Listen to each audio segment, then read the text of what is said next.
Ndagize yamba bahano yemwe njewe kandi ngarutse ariko no musi sinje kuvuga ivy'urupfu rwa Rwagasore n'abamugandaguye mu nkundire no munsi tuze guhagarara gato ku ntwaro z'agasakisaki zaje inyuma yiwe muti agasakisaki yemwe ego nukuri uwo bivuga gutyo niyo bashikuje na gato iyumvire namwe mu myaka idashika 5 inyuma yaho iprona ya Rwagasore itsindiye amatora yo mu 61 gushika intwaro ya cami kurweho Mwambutsa yashizeho leta zishika 8 ego cane sinihenze na gato nukuvuga ko bisa nkuko ata leta nimwe yakwiza umwaka iramutswe igihugu reka ndabibereke gato muri Nyakanga mu 61 neza na neza igenekerezo rya 18 iprona yaratsinze amatora Rwagasore yaciye agenwa ku mushikirangoma wa mbere kwa kutaragama kwa leta navuga atanu kwezi guheze yaciye agandagurwa ryabaye nk'ivumwe kuko kuva ico gihe indyane hagati y'abarundi zaciye ziba ndanse mu kuvuga neza izo ndyane reka dufatire kuri leta yakurikiye neza na neza urupfu rwa Rwagasore amaze gupfa kumusubirira ntivyari vyoroshe na gato umwami Mwambutsa yari yagenye André Muhirwa umukwe wiwe nk'umusubirizi wa Rwagasore ivyo vyarateye icuka kibi kuko witwa Paul Mirerekano umwe mu bashinganye iprona na Rwagasore we yabona ko ari wakwiye kumusubirira impari zabaye nyinshi zirahava zifata intumbero y'ubwoko kuko Mirerekano yavuga ko bamukumiriye kubera ko ari wo mu bwoko bw'abahutu atani imyaka 2 irahera muri Ruheshi mu 63 Mwambutsa yarahinduye leta ya Muhirwa maze agena Pierre Ngendandumwe uwundi yagendanye na Rwagasore kuba umushikirangoma wa mbere nta n'umwaka yahamaze ko muri Ndamukiza mu 64 umwami yaciye agena Albin Nyamoya kumusubirira erega na Nyamoya nta mwaka yamaze kuwa ndwi nzero mu 65 Pierre Ngendandumwe yaragarutse ku ntebe yahorako ntivyamuhiriye ariko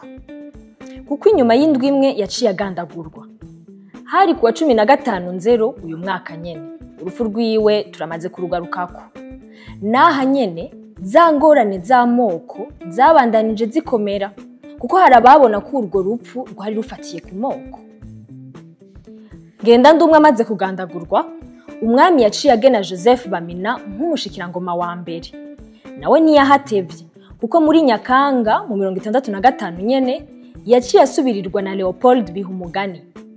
uwo nawe nyene nta mwaka yahamaze kuko muri Mukakaro 66 Michel Micombero yabaye umushikirangoma wa mbere ni nawe wa nyuma yatwaye leta ku ntwaro ya cami aho hari gihe Ndizeye agize kudeta ku muvyeyi wiwe Mwambutsa mwafashije guharura none mwabonye ko ntabahenze 8 nico gitigiri c'amareta yagiye arakurikirana mu kiringo kidashika imyaka 5 ni nawe ntango yihungabana rya politike inyuma ya Rwagasore ni no muri iryo hungabana nyene havutse indyane kandi n'ubu zikidukorako mushobora kwibaza muti none kuko izo leta zamara umwanya rumara kugira ngo twishure ico kibazo reka turabire hamwe umuhinga mu vyakahise n'umwigisha muri kaminuza Jean-Marie Nduwayo ica bivugako agira ati ntivyoroshe gusigura icatuma ivyo vyose biba ariko vyose bituruka ku kungene incabwenge z'ico gihe zavyitwayemwo mu gutwara igihugu mu kajagari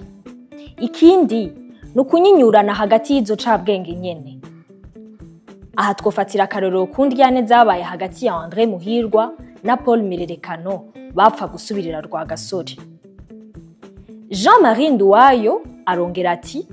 ntawo kwibagira kandi uruhara rw'ivyariko bibera mu Rwanda muri ico gihe aho ikibazo c'amoko cari kimaze gushinga imizi kandi kimaze gusasika inganda kubwo muhinga ati ntawo kwibagira kandi uruhara rw'ibihugu nka leta zunze ubumwe bwa Amerika na leta y'abasoviet URSS Ubushinwa byari bihanganye ico gihe kimwe cose kigashaka ko Burundi buja mu ruhande rwacu ivyo rero mu kubikora ntibaretse kwivanga muri politike y'u Burundi nivyoroshe na gato namwe muravyumva kuko kunyinyurana kwabaye nyuma y'urupfu rwa Rwagasore kwabaye nk'ivumwe ku Burundi none uwovuga ko amagume Uburundi bwaciyemwo yoba yavuye kwitunganywa ribi ry'igihugu ico gihe ntiyoba ari kure y'ukuri.